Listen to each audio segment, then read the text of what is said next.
Instagram helped me communicate with other students studying abroad by helping me be able to meet them before I even got there. We could search people that were in our program and direct message them. This definitely made me feel more comfortable living in a completely new country without. Hi, my name is Victoria and I studied abroad in Barcelona.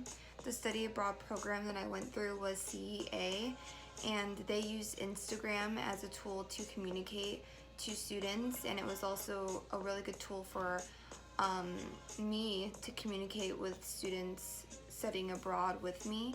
I could Instagram, DM, or reach out to any of these students through Instagram that were tagged in a post or commented on a post, and it was a great way to make friends, get to know them, and also reach out and ask advice on the activities that they have participated in.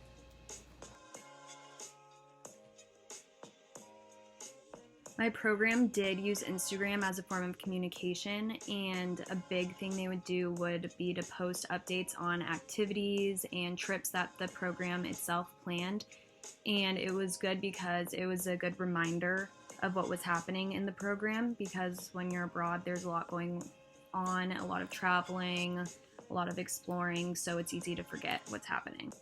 I think using Instagram as a tool of communication um, was really beneficial because we were able to see the activities that were um, happening in CEA, and the events that were coming up if we wanted to participate in them, and also resources that we could use. All of the news and everything was communicated through Instagram, so it was a great way to stay connected and informed.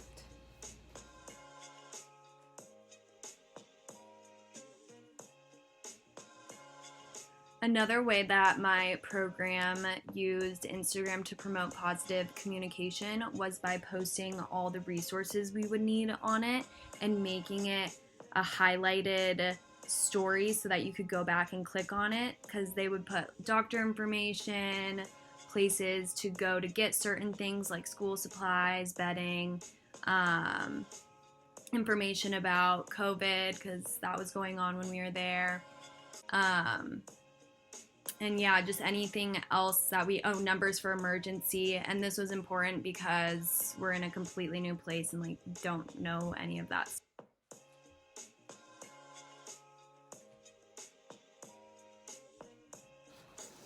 The way that we communicated, or at least I communicated with many people back home in the US, was through a app called WhatsApp. But not everybody went through the efforts of downloading WhatsApp and making an account.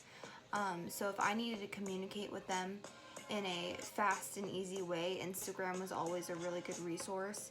Um, Everybody has Instagram, and I could still message or video or call anyone in the US through Instagram.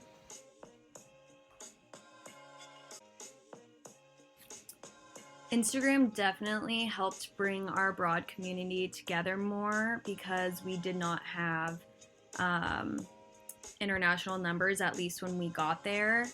And so we had to message people on Instagram to figure out anything, or if we didn't have the people's numbers, we had to message them on Instagram. And sometimes the numbers wouldn't even work once we got international numbers, so a lot of communication was through Instagram and direct messaging. I think that Instagram was used a lot to bring the abroad community together by promoting those events, especially that were happening. For instance, there were weekly hikes, and that was just one of many activities that our program promoted. And I think that it really did a good job at keeping us all connected and giving us a chance to get to know each other.